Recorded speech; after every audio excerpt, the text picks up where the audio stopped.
Hey, what's up guys? It's your main man, Rise Above World, with some tips and strategies that you might find useful in my favorite game, Woodoku. So let's get into it. First off, I need everybody to please hit the like button as you come through the door. Subscribe to the channel if you haven't already, or you appreciate the content, and hit the notification bell so that you don't miss any updates and get the latest news.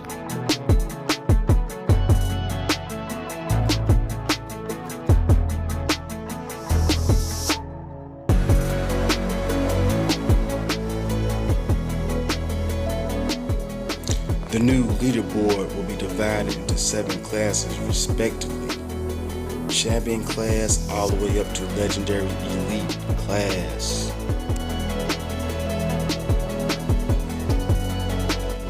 Alright, I need everybody to please hit those like buttons before we get started if you appreciate the content. It really helps me to better serve you and create the best videos that you guys would like to see. And I really appreciate it. Subscribe if you have not already, and don't forget to hit that notification bell because the leaderboards are constantly being updated and I want you guys to be informed. Now, one unpopular subject to discuss in life or in the game of Woodoku is when or when not to quit. Now, I have to make a distinction between quitting and giving up. It's not the same thing. When I'm talking about quitting, I'm just talking about quitting a particular game. I'm not just talking about just giving up total. Sometimes you have to know when to hold them, when to fold them, and when to walk away, pun intended. And in some cases, run. Like if you keep getting diagnosed of death back to back.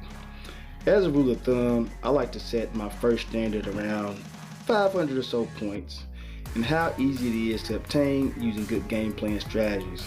Sometimes I set it a little bit higher, around 1,000 or even maybe 1,200 points. Oftentimes you can determine the trajectory path of a particular game based on several factors. The first factor that I would use to determine whether or not to quit a game would be your personal skill level and gameplay experience.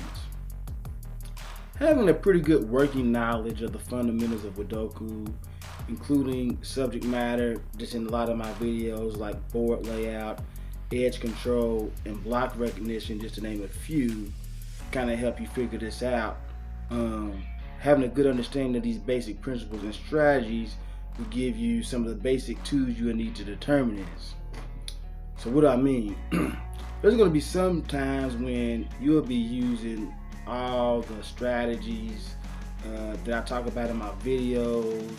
You will be playing like perfectly, and you will still turn out with bad games and low scores. And what you can determine from this is that just because you're getting low scores and suboptimal results does not mean it's not an indicator of your personal skill level or ability. In some cases, you could just be dealing with another factor, which we will discuss in number 2. That would be Woodoku's algorithms. Algorithms can have many complexities to them, and Woodoku is no exception. I, like many others, can testify to having days that I can't get any of the blocks I need to have a long or high-scoring game, no matter what strategy I use. I mean, you can pretty much throw the book at some of these algorithms and they are not budging. Then there are those days when all the stars seem to align perfectly. In my experience, not often do you get these miracle moments, but just every now and again, and often when you least expect it. When you are tired or haven't played in a while and are not even looking for it. That seems like a lot of the times when you will actually get an algorithm that'll be working in your favor. There are certain signs that I have noticed that can help you to determine this. One is the variations of particular block patterns and in what phases of the game you get them.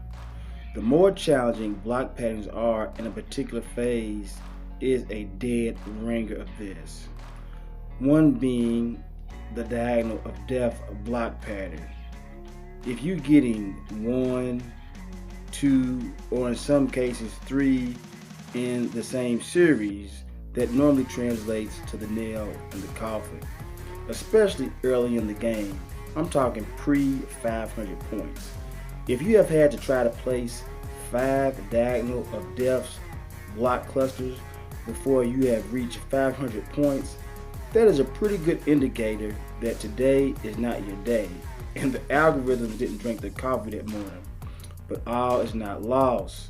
There is no need to fight the algorithms, in my opinion. If I have any higher degree of reaching 500 points, I simply quit and start another game. Block patterns with 4 or especially 5 block clusters like crosses, long horizontal or long 5 block verticals are in the same category. If I get them at higher rates very early on, I simply fold, walk away, and start a fresh game. I use this as a primary metric in determining the probability of reaching a high score. There is a flip side to this. There's a flip side of the coin when the algorithms can actually work in your favor. This is normally indicated by a consistent supply and evenly distributed amount of smaller 2 and 3 block clusters, or if you are lucky, single blocks. A third factor to consider would be game glitching. I'm sure I'm not the only one that has been playing a game and right at a crucial moment, the game will glitch. The game will glitch and sometimes make you drop a block pattern before you have let it go and put it in a place that you don't want to put it at. Sometimes you can work around critical mistakes like these, especially early in the game. Unfortunately, if it's later in the game and you have like a cramped board layout, these glitches can have a hefty cost to them, costing you your high score. I normally deal with these type of glitches in one of 2 ways. The first solution is just to stop right in the middle of the game that you're playing, turn off and reset the device that you're playing on. I would try to do this only once or twice at the most to alleviate the problem.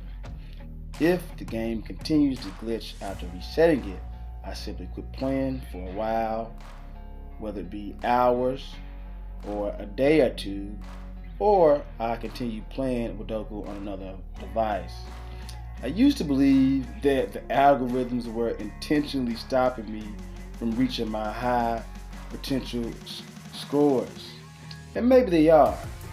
Maybe that's what the algorithms are designed to do. But at the end of the day, algorithms are just complex mathematical formulas and equations that are based in logic. If you can kind of understand some of this criteria in these formulas, then you can understand the algorithm and the game. Simply put, in my opinion, if I get too many glitch, it's best to quit. Assuming malicious algorithms were out to get me would be speculation. There could be all kind of things like server issues with the influx of a large amount of players playing at a particular time of the day, or anything.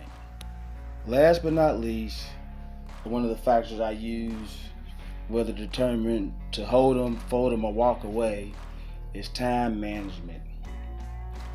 We all know that anything can be addictive if abused and not managed properly. I know everybody wants to get the highest score possible, beat their personal, daily, and weekly best. We all know that it's a fun game that can be addictive, but we must play responsibly and know when to take a break. Thank you guys for watching, and I'll catch you guys on the next one. Peace.